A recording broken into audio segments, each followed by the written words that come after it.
Recording in progress.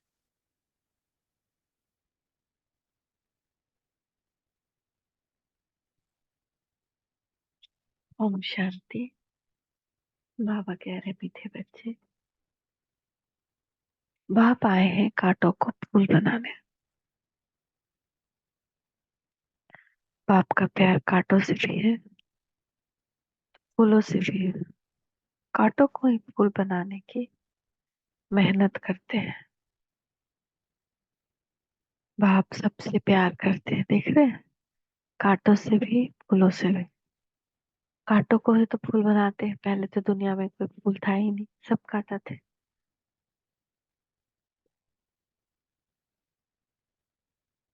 प्रश्न है, जिन बच्चों में ज्ञान की धारणा होगी उनकी निशानी सुना,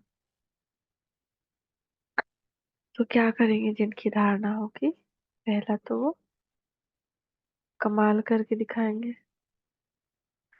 वो अपना और दूसरों के कल्याण करने के बिगड़ नहीं रह सकते। तीर लग गया तो नष्टो मुहाबन रूहानी सर्विस में लग जाएंगे। उनकी अवस्था एक रस अचल अडोल होगी।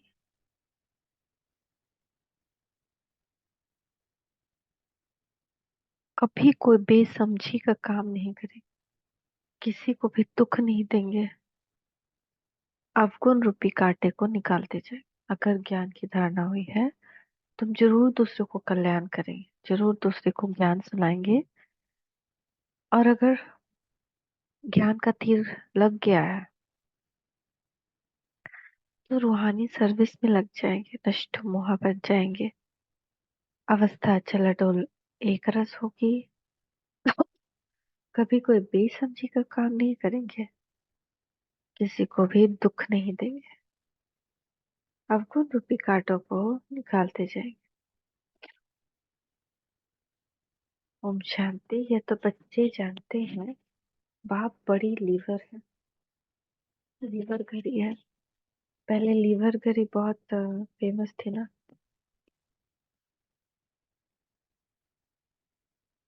बिल्कुल एक्यूरेट टाइम पर कांटों को फूल बनाने आते हैं। सेकेंड भी कम जास्ती नहीं हो सकता, एकदम एक्यूरेटली आते हैं। जरा भी फर्क नहीं पड़ सकता। यह भी मीठे मीठे बच्चे जानते हैं, इस समय है कलयुगी कांटों का जंगल। फूल बनाने वाले को यह महसूसता आनी चाहिए, फूल बनने वाले को यह महसूसता आनी चाहिए कि हम फूल बन रहे हैं। हम सबको रियलाइजेशन होना चाहिए कि हम कांटे से फूल बन रहे हैं। पहले हम सब कांटे थे, कोई छोटा कोई बड़ा, कोई बहुत दुख देते थे, कोई थोड़ा। अब बाप का प्यार तो सबसे है, गायन भी है। और हम लोग भी एक गाना गाते हैं ना, तेरे फूलों से भी प्यार, तेरे कांटों से भी प्यार। लेकिन मतलब नहीं समझते, सुख और दुख समझते हैं। मतलब बाबा के बगीचे में दोनों है, फूल और कांटे, दुख देने वाले बच्चे, सुख देने वाले बच्चे। तो उनके दोनों बच्चों को समान भाव से देखना, आत्मिक दृष्टि से देखना ही है। तेरे फूलों से भी प्यार और तेरे कांटों से भी प्यार।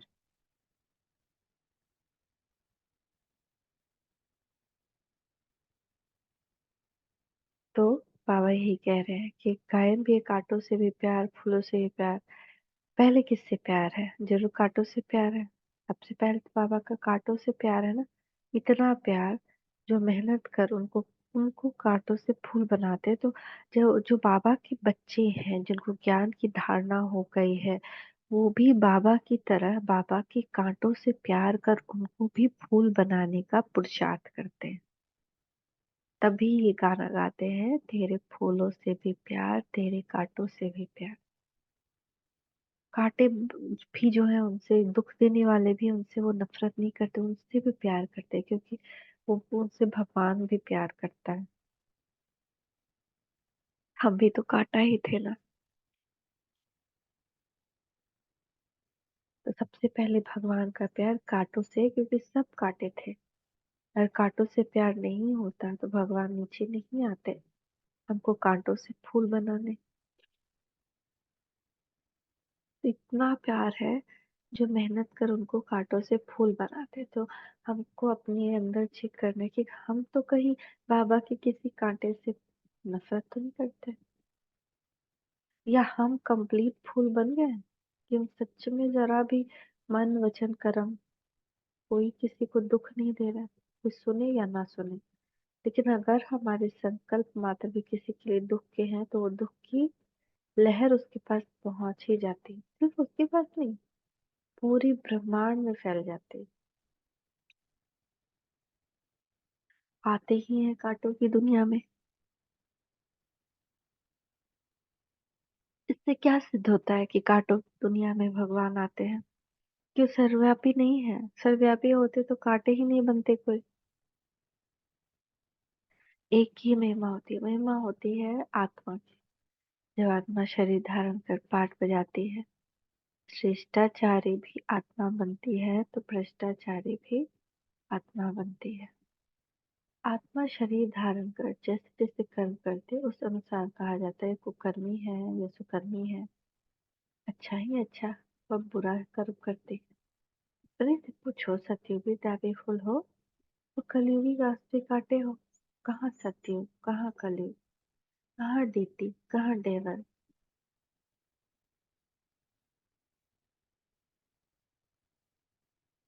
बहुत फर्क है।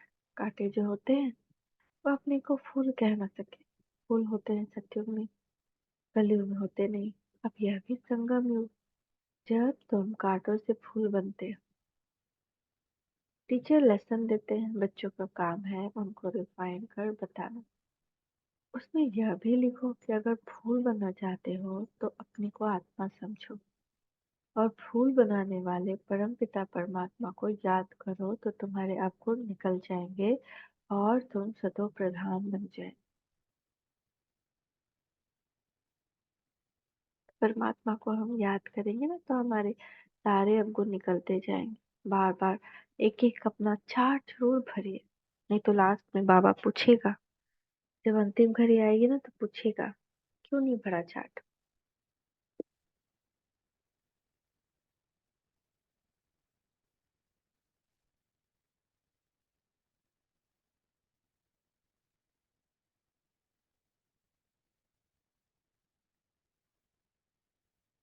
बाबा निबंध देते हैं, बच्चों का काम है करेक्ट कर छपाना। तो सभी मनुष्य में सोच में पड़ जाए तो बहुत सुंदर सुंदर निबंध लिखना चाहिए। जैसे एक टॉपिक ले लीजिए, परमात्मा सर्वव्यापी नहीं, कैसे सिद्ध करेंगे?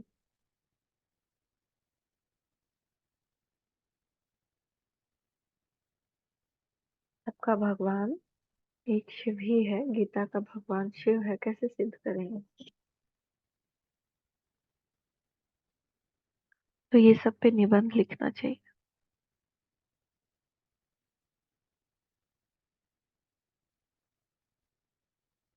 बाबा तुम्हें बेहद की हिस्ट्री ज्योग्राफी पढ़ाते हैं।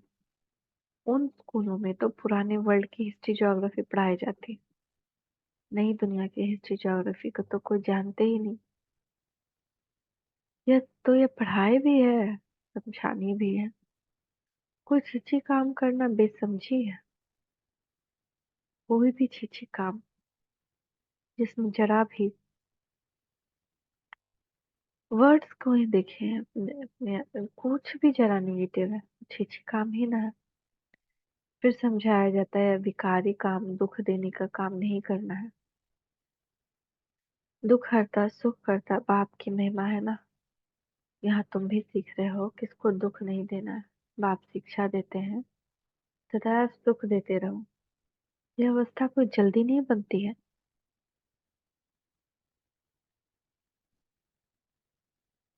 सेकंड में बाप से वर्षा तो ले सकते हो, बाकी लायक बनने में टाइम लगता है। समझते हैं बेहद का बाप का वर्षा है स्वर की बादशाही। तुम समझाते भी होंगे कि पारलौकिक बाप से भारत को विश्व की बादशाही मिली थी। तुम सब विश्व के मालिक थे। यह तो तुम बच्चों को अंदर में खुशी होनी चाहिए। कल की बात है, जब तुम स्वर्ग के मालिक थे, मनुष्य कह देते हैं लाखों वर्ष। कहाँ एक एक युग की आयु लाखों वर्ष कह देते हैं, कहाँ सारे कल्प की आयु 5,000 वर्ष। बहुत फर्क है।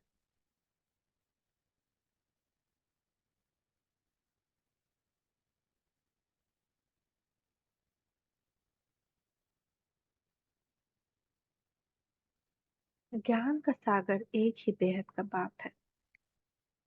उनसे दैवी गुण धारण करनी चाहिए। ये दुनिया के मनुष्य दिन प्रतिदिन तमो प्रधान बनते जाते हैं, जास्ती अवगुण सीखते हैं।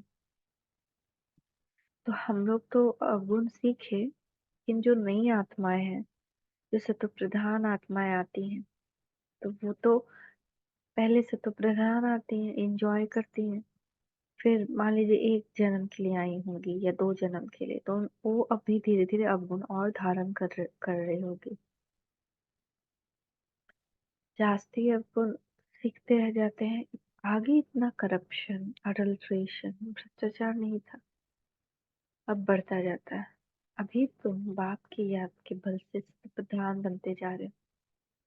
जैसे उतरते हो, फिर जाना भी ऐसे ही है। पहले तो बाप मिला, उसकी खुशी होगी, कनेक्शन जुटा, फिर है याद की यात्रा। जिसने जास्ती भक्ति की होगी, उनकी जास्ती याद की यात्रा होगी। बहुत बच्चे कहते हैं बाबा याद ठहरती नहीं है।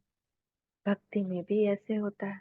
कथा सुनने बैठते हैं तो बुद्धि और तरफ भाग जाती है। सुनाने वाला देखता रहता है, फिर अचानक पूछते हैं हमने क्या सुनाया, तो वायरे हो जाते हैं, मूंझ जाते हैं। कोई झट बताएंगे, है ना। ज्ञान में भी कोई कुछ सुना रहा है तो ध्यान नहीं रहता, कुछ और सोचते रहते हैं।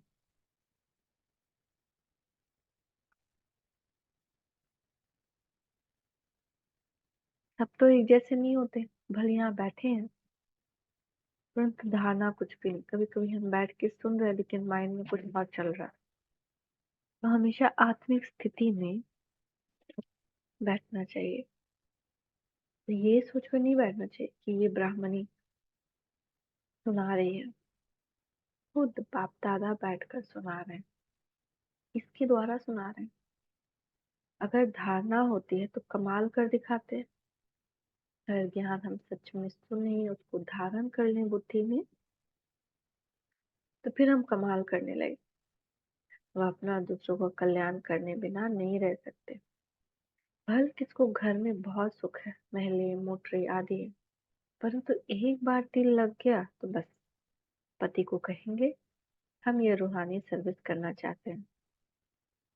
परंतु माया बड़ी जबरदस्त है, मोह बहुत है। मोह है ना, करने नहीं देती। इतने महल, इतने सुख कैसे छोड़े। हम कैसे गली गली भटके, गली गली पर्चा कैसे बांटे, गली गली जा करके डोर नॉक करके ज्ञान कैसे सुना। देह अभिमान आएगा ना, फिर कैसे हम जाए। किसी का डोर नॉक कर रहे हो, अच्छा व्यवहार नहीं किया तो देह अभिमान रहता है, नहीं जा सकते।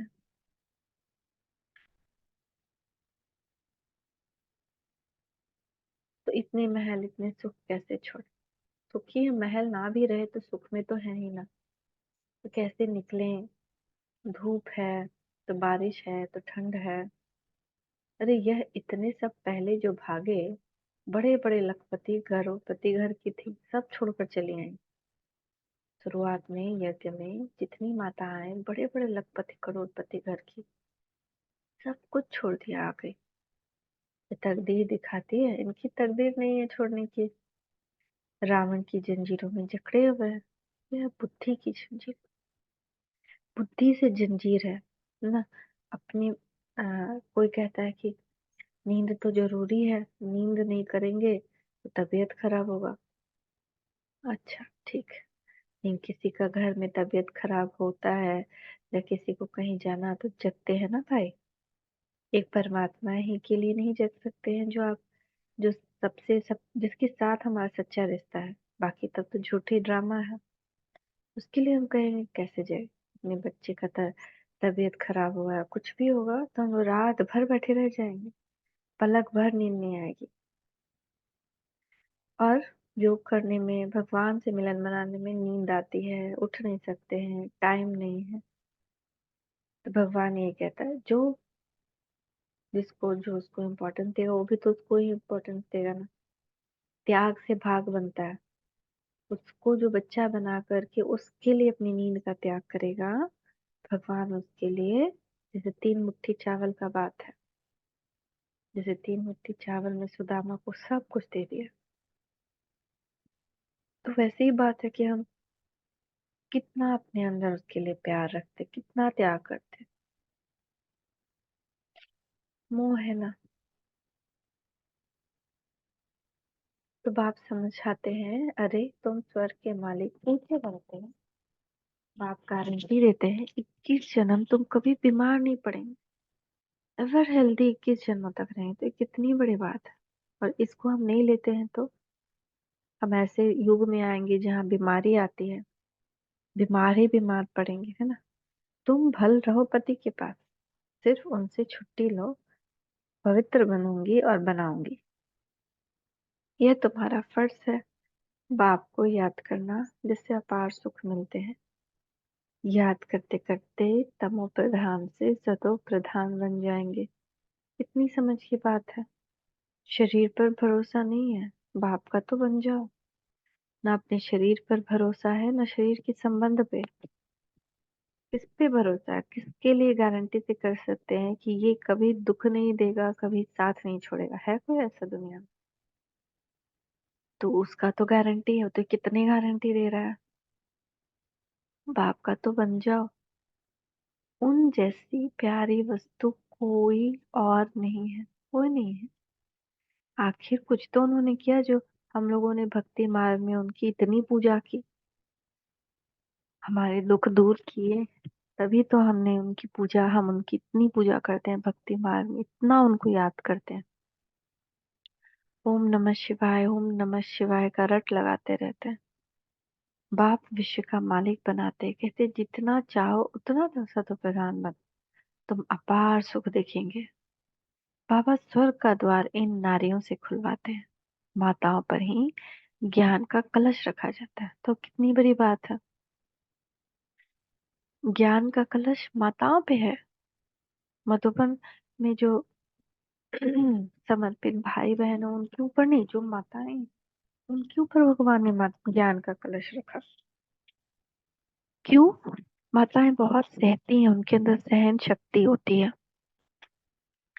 वो ना बहुत सोच समझ करके बड़े नशे से किसी को ज्ञान सुनाती हैं, भोली भाली होती हैं। बहुत दुख देखा उन्होंने द्वापर से।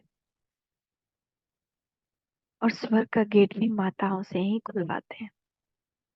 बाबा ने माताओं को ही ट्रस्टी बनाया है। सब कुछ तुम माताएं ही संभालो। इनके द्वारा कलश रखा है ना, तो कितना सुंदर कल्चर बाबा ने स्टार्ट कर दिया कि जो भी भाई बहन इस ज्ञान में है, ब्रह्म कुमार कुमारी, अगर वो आपसे मिले तो आपको क्या पुकारें? माता जी। तो आप देखिए पुराने जमाने में भी जो साधु संत होते थे, ब्राह्मण होते थे, वो माता जी कहते थे ना। तो ऐसा संगम युग पे भगवान ने स्टार्ट करा है, तो इतना अच्छा लगता है, इतना पवित्र लगता है सुनने में। ये कहते हैं कि माता जी, है ना। तो तुम माताएं ही संभालो, सब कुछ संभालो। इनके द्वारा कलश रखा है ना, सब कुछ तुम माताएं ही संभालो। इनके द्वारा कलश रखा है। फिर उन्होंने लिख दिया, सागर मंथन किया, अमृत का कलश लक्ष्मी को दिया। अब तुम जानते हो बाबा स्वर्ग का द्वार खोल रहे हैं, तो क्यों ना हम बाबा से वर्षा लें, क्यों ना विजय मालन पिरोए जाए, महावीर बने, बहादुर बने, माया से डरे नहीं, रोए नहीं, घबराए नहीं। बेहद का भाव बच्चों को गोद में लेते, किस लिए? स्वर्ग का मालिक बनाने के लिए। एकदम कांटों को बैठ शिक्षा देते हैं। तो कांटों पर भी प्यार है ना, तब तो उसको फूल बनाते हैं। बाप को बुलाते ही हैं पतित दुनिया और पतित शरीर में, निर्वाण धाम छोड़कर यहाँ आओ। बाप कहते हैं ड्रामानुसार मुझे कांटों की ही दुनिया में आना पड़ता है, तो जरूर प्यार है ना, बिगर प्यार फूल कैसे बनाएंगे। अभी तुम कलयुगी कांटों कांटों में सतयुगी देवता सतो प्रधान विषय के मालिक बनो। कितना प्यार से समझाया जाता है, कुमारी फूल है तो सब उसकी चरणों में गिरते हैं। जब वह कांटा बनती है, पतित बनती है, तो सबको माथा टेकना पड़ता है ना। जब तक हम घर में हैं, अपने घर में कुंवारे हैं, जब तक कन्या कुमारी का पूजन होता है ना, लेकिन जहाँ शादी होती है यानी पतित बन गए, तो सबका पैर छूना पड़ता है। तो क्या करना चाहिए, फूल का फूल रहना चाहिए, तो एवर फूल बन जाएंगे। कुमारी तो निर्विकारी है, भल जन्म विकार से लिया है।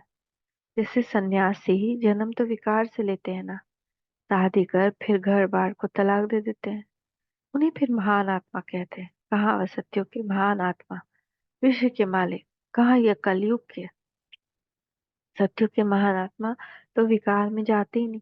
या कलयुग में तो शादी करके विकार में जाके फिर तलाक देते हैं, छोड़ छाड़ के सब चले जाते हैं। तब बाबा ने कहा प्रश्न लिखो कि कलयुग काटे हो व सत्युगी फूल हो, भ्रष्टाचारी हो या श्रेष्ठाचारी। इस पे हम लोग अपने बारे में सोचे और लिखे, तब अपने कितने पानी में पता चलेगा कि क्या है हम भगवान की नजर में अभी तक। कलयुगी काटे हैं या सतयुगी फूल बन गए हैं, भ्रष्टाचारी हैं या शिष्टाचारी बन गए हैं। जब हमको अपनी कमियों का महसूसता होगी तभी तो हम उसको निकाल सकेंगे। हमको पता ही नहीं कि क्या महसूसता है, तब तक हम अपने आप को ठीक कैसे करेंगे, क्या बीमारी है हमारे अंदर। यह है भ्रष्टाचारी दुनिया, जबकि रावण का राज्य है। कहते हैं आसुरी राज्य राक्षस राज्य, परंतु अपने को कोई समझते थोड़ी है कि हम राक्षस हैं, असुर हैं। अभी जब तक हम अपने अंदर भगवान की दृष्टि से ना देखें तब तक समझ में भी नहीं आएगा। अब तुम बच्चे युक्ति से प्रश्न पूछते हो, तब वो आप ही समझते हैं। बरोबर हम तो कामी क्रोधी लोभी हैं। प्रदर्शनी में भी ऐसे लिखो तो उनको फीलिंग आए कि मैं तो कलयुगी काटा हूँ। अभी तो तुम फूल बन रहे हो। बाबा तो एवर फूल है। बाबा कभी शिव बाबा कभी जन्म मरण में या विकार में नहीं आता है ना, तो वो तो एवर फूल है। वह कभी कांटा बनते नहीं, बाकी सब कांटे बनते हैं। वह फूल कहते हैं तुमको भी कांटे से फूल बनाता, तो मुझे याद करो। माया कितनी प्रबल है, तो क्या तुमको माया का बनना है। हमको क्या बनना है, माया बहुत प्रबल है, अपनी तरफ खींचती है। तो क्या करना है हमको, माया का बनना है कि बाप का। बाप तुमको अपनी तरफ खींचते हैं, माया अपनी तरफ खींचती है। पुरानी, यह है पुरानी जुत्ती। जुत्ती यानी शरीर, तो ये पुराना शरीर है, पुरानी जुत्ती है। आत्मा को पहले नई जुत्ती मिलती है, फिर पुरानी होती है। इस समय सब जूतियां तमो प्रधान है। इस समय सबके शरीर भी तमो प्रधान है। मैं तुमको मखमल का बना देता हूँ। वहाँ आत्मा प्योर होने के कारण शरीर भी मखमल का होता है, नो डिफेक्ट। कैसा शरीर होता होगा जरा सोचिए। यहाँ तो बहुत डिफेक्ट है। परफेक्ट बॉडी, सुंदरता नेचुरल। वहाँ के फीचर्स तो देखो कितने सुंदर हैं। वो फीचर्स तो यहाँ कोई बना ना सके। बाप भी कहते हैं हम कितना उच्च बनाते हैं। घर गृहस्थ में कमल समान पवित्र बनो। और जो जन्म जन्मांतर की जो कट चढ़ी हुई है उसको निकालने के लिए योग अग्नि है। पहले तो हमको अपवित्रता का कार्य छोड़ना है। घर गृहस्थ में रहते हुए ही कमल समान पवित्र बनो। बहुत कीचड़ हो घर में, लेकिन वो कमल के फूल के जैसे निर्लेप रहना है। कभी भी किसी चीज कीचड़ में अपने घुसना नहीं है। लड़ाई झगड़ा काम क्रोध लोभ मोह अहंकार किसी में नहीं। चाहे कितना भी मार खाना पड़े, चाहे कितना भी अपमान सहना पड़े, लेकिन पवित्र जरूर रहना है। और जन्म जन्मांतर की जो कट चढ़ी हुई है उसको निकालने के लिए योग नहीं, बाकी जो पिछला जो पाप चढ़ा हुआ उसको योग से हटाना है। इसमें सब पाप भस्म हो जाएंगे, तुम पक्का सोना बन जाएंगे। खाद निकालने की युक्ति बहुत अच्छा बताते हैं, महामेकम याद करो। तुम्हारी बुद्धि में यह ज्ञान है। आत्मा भी बहुत छोटी है, बड़ी हो तो उसमें प्रवेश कर न सके कैसे करेगी। आत्मा को देखने के लिए डॉक्टर बहुत माथा मारते परंतु देखने में नहीं आती। साक्षात्कार होता है परंतु साक्षात्कार से कोई फायदा नहीं होता। समझो तुमको वैकुंठ का साक्षात्कार हुआ, लेकिन इससे फायदा क्या। लेकिन खुशी तो मिलती है। वैकुंठ वासी तो तब बनेंगे जब पुरानी दुनिया खत्म हो। इसके लिए तुम योग का अभ्यास करो। तो बाप समझाते हैं, बच्चे पहले कांटों से प्यार होता है, सबसे जास्ती प्यार का सागर है बाप। सबसे ज्यादा प्यार तो परमपिता परमात्मा में ही है ना। तुम बीचे बच्चे भी मीठे बनते जाते हो, हम भी मास्टर प्यार का सागर बनते जाते हैं। बाप कहते हैं अपने को आत्मा समझ, भाई भाई को देखो तो क्रिमिनल ख्याल बिल्कुल निकल जाएंगे। अब भाई भाई का मतलब तो समझ में आया ना। जब तक समझ में नहीं आता तो सब कहते हैं अरे देखो तो ब्रह्मा कुमारी तो सबको भाई बनाती। पर हम सब एक ही परमात्मा के संतान है, तो आत्माएं आपस में तो भाई भाई हुई ना। वे विकार में जाने के लिए तो भगवान ने नहीं कहा था। हम विकार में जाते हैं और उसके बाद फिर सोचते हैं कि भाई भाई कैसे। लेकिन बाबा ने जो सृष्टि हमें बना कर दी, उसमें तो हम सब आपस में खेल खेलते हैं। जहाँ विकार नहीं होता, योग बल होता है। योग बल से नई आत्मा नीचे आती है ना। उसमें उसको संबंध से पुत्र या पुत्री कहते हैं। लेकिन वहां विकार तो होता नहीं, प्यार होता है, मुख का प्यार होता है, संबंध होता है, बंधन नहीं होता। भाई बहन के संबंध से भी बुद्धि चलायमान होती है, इसलिए भाई भाई को देखो। अगर ब्रह्मा के बच्चे बन करके देखे कि भाई बहन है, तो उसमें भी बुद्धि क्या होती है, माया खेल खेलती है। क्योंकि दुनिया में देखिए तो भाई बहन का रिश्ता भी रिश्ता नहीं रह गया। भाई बहन कहते हैं लेकिन होता कुछ और। इसलिए बाबा कह रहे भाई भाई को देखो। वहां तो शरीर ही नहीं जो भान आए या मोह आए। बाप आत्माओं को ही पढ़ाते हैं, तो तुम भी अपने को आत्मा समझो। ये शरीर विनाशी है, फिर थोड़ी दिल लगानी है। सतयुग में इनसे प्रीत नहीं होती। सतयुग में कोई अपने शरीर से मोह नहीं रखता है। जिस वक्त आकाशवाणी हुई, जाना है खुशी खुशी। एक सर्प की मिसल, केचुआ जैसे सर्प केचुआ छोड़ देता है, ऐसे आत्माएं शरीर छोड़ती है। इसलिए वहां पे उसको मृत्यु नहीं कहते, मौत नहीं कहते। मौत वो होता है जो स्व इच्छा से ना हो। स्व इच्छा से जो होता है उसको शरीर छोड़ना कहते हैं। और जो स्व इच्छा से नहीं होता उसको मौत कहते हैं, जिसमें हमारा मोह रहता है। तो यहाँ डेथ होता है, यहाँ पे मौत होती है, वहां मौत नहीं होता। वहां 150 100 साल जितना भी एवरेज लाइफ है वो जी करके फिर आत्मा शरीर छोड़ दूसरा लेती है।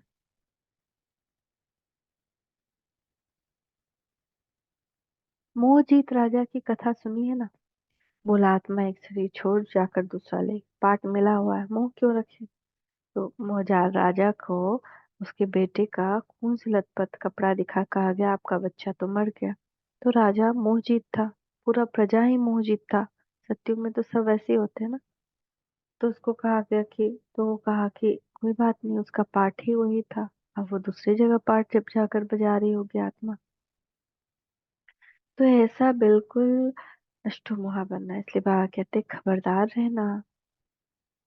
अम्मा मरे बीबी मरे हलवा खाना। चाहे कुछ भी हो जाए ज्ञान सुनना नहीं छोड़ना।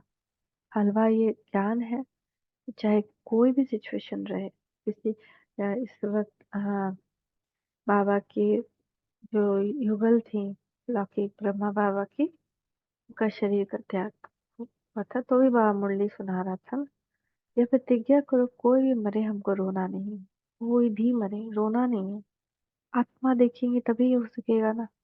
आत्मा नहीं देख रहे हैं, देख रहे हैं मेरा बेटा है, मेरा पति है, तो क्या होगा, रोना आएगा।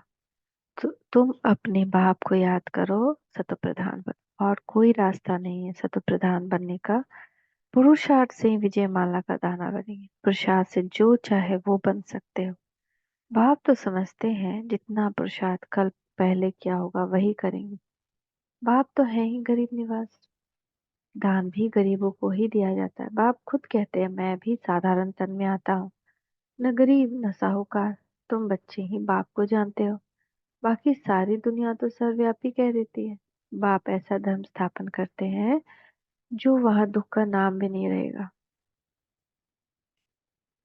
भक्ति मार्ग में मनुष्य आशीर्वाद मांगते हैं, यहाँ तो कृपा की कोई बात नहीं, माथा किसको टेकेंगे, बिंदी है ना, भगवान तो प्रकाश है, उसको माथा कैसे टेकेंगे। बड़ी चीज हो तो माथा भी टेके, छोटी चीज को माथा भी नहीं टेक सकते, एक छोटी बिंदु है, हाथ किसको जोड़ेंगे। ये भक्ति मार्ग की निशानियां सब गुम हो जाती है, हाथ जोड़ना भक्ति मार्ग हो जाता है। बहन भाई हैं, घर में हाथ जोड़ते हैं क्या। बच्चा मांगते मांगते ही है वारिस बनाने के लिए, बच्चा मालिक ठहरा ना, इसलिए बाप बच्चों को नमस्ते करते हैं। बाप तो बच्चों का सर्वेंट है। अच्छा, तो हम सब क्या है, मालिक है ना। बाबा के वर्षे पे हमारा पूरा अधिकार है, तो अधिकार से वर्षा लेना है। विजय मेरा जन्मसिद्ध अधिकार है, पवित्रता मेरा जन्मसिद्ध अधिकार है, सुख शांति मेरा जन्मसिद्ध अधिकार है, तो उस सुख शांति में जरूर रहना है। मीठे मीठे बच्चों प्रति माता पिता बाप दादा का याद प्यार और गुड मॉर्निंग। रूहानी बाप की रूहानी बच्चों को नमस्ते, रूहानी बच्चों की रूहानी माता पिता बाप दादा को याद प्यार गुड मॉर्निंग, नमस्ते बाबा, नमस्ते, शुक्रिया बाबा, शुक्रिया। धारणा के लिए मुख्य सार, विनाशी शरीर से दिल नहीं लगानी, मोह जीत बनना है। प्रतिज्ञा करो कि कोई भी शरीर छोड़े हम कभी रोएंगे नहीं, कभी नहीं रोएंगे, कोई भी हो। बाप समान मीठा बनना है, सबको सुख देना है, इसको दुख नहीं देना है। कांटों को फूल बनाने की सेवा करनी है, अपना और दूसरों का कल्याण करना है, सबको मिलजुल कर रहना है। मीठा बनेंगे तो कभी दिल में मीठा बने, यानी क्या हो गया, मेरे मन में बुद्धि में कोई भी नफरत नहीं, कुछ भी कड़वापन किसी के लिए नहीं, तभी तो हम मीठे हो गए ना। तो आपस में मिलजुल कर रहना है। वरदान, शुभ चिंतन द्वारा नेगेटिव को पॉजिटिव में परिवर्तन करने वाले शुभ चिंतक भव। देखिए बाप दादा का वरदान ही है अपने मस्तक के ऊपर। बाबा कह रहे मीठे बच्चे शुभ चिंतन करो, अच्छा सोचो, निगेटिव नहीं देखो, पॉजिटिव देखो। तो शुभ चिंतन द्वारा निगेटिव को पॉजिटिव में परिवर्तन करने वाले शुभ चिंतक भव। अगर कोई कुछ ऐसा बोल रहा है जो हम सह नहीं सकते, एग्जाम्पल, तो हम सोचें कि ये आत्मा कितनी अच्छी है, यही आत्मा मेरी सहन शक्ति बढ़ा रही है। हर निगेटिव को पॉजिटिव में परिवर्तन करना ही शुभ चिंतक बनना है। सदा समर्थ रहने के लिए सिर्फ दो शब्द याद रखो, शुभ चिंतन और शुभ चिंतक। शुभ चिंतन से निगेटिव को पॉजिटिव में परिवर्तन कर सकते हो। शुभ चिंतन और शुभ चिंतक, इन दोनों का आपस में संबंध है। अगर शुभ चिंतन नहीं तो शुभ चिंतक भी नहीं बन सकते, किसी का भला चाहने वाले नहीं बन सकते हैं जब तक हम भला सोचते नहीं। वर्तमान समय इन दोनों बातों का अटेंशन रखो, क्योंकि बहुत सी समस्याएं ऐसी है, लोग ऐसे हैं जो वाणी से नहीं समझते, और वो वाणी से नहीं समझ सकते उनको समझाए तो, लेकिन शुभ चिंतक बन वाइब्रेशन दो तो बदल जाएंगे। लेकिन उनके लिए शुभ चिंतन करें कि ये तो वही पवित्र आत्मा है। बाबा आप इस आत्मा को कैसे देखते हो, तो बाबा देखिएगा, ये मेरा बच्चा है, कांटा, ये तो इसको काट, इसी के लिए तो मैं इस दुनिया में आया हूँ, कांटों को फूल बनाने आया हूँ, तो मैं तो इससे बहुत प्यार करता हूँ। जब भगवान प्यार करता है तो हमारे दिल में उसके लिए नफरत आएगी। ये तो वही पवित्र आत्मा है, बेचारी विकार के वश में है, कोई ना कोई विकार के वश में कोई ना कोई है। हम खुद भी कहाँ संपूर्ण निर्विकारी बने हैं। तो स्लोगन, ज्ञान रत्नों से गुणों और शक्तियों से खेलो, मिट्टी से नहीं। मिट्टी से खेलना यानी देह में आ जाना, देह के अभिमान में आ जाना, देह की चीजों में मोह रखना, धन दौलत कपड़ा लत्ता अच्छा खाना ये सब अनासक्त होके रहना है। देह की चीजों से कुछ नहीं, ज्ञान रत्नों से, गुणों से, शक्तियों से खेलो। कभी सहन शक्ति के बारे में सोच कर यूज करके देखें, जैसे मेरा खिलौना है। जैसे कि एक अष्ट शक्ति दुर्गा, देवी दुर्गा के लिए अष्ट शक्तियां क्या है? खिलौना। तो हम तो वही देवी दुर्गा है ना। तो हमारे खिलौने क्या होंगे? ये गुण, ये शक्तियां, ये हमारा ज्ञान रत्न, ये हमारा खिलौना हो। थैंक यू बाबा, थैंक यू। ओम शांति, ओम शांति, ओम शांति।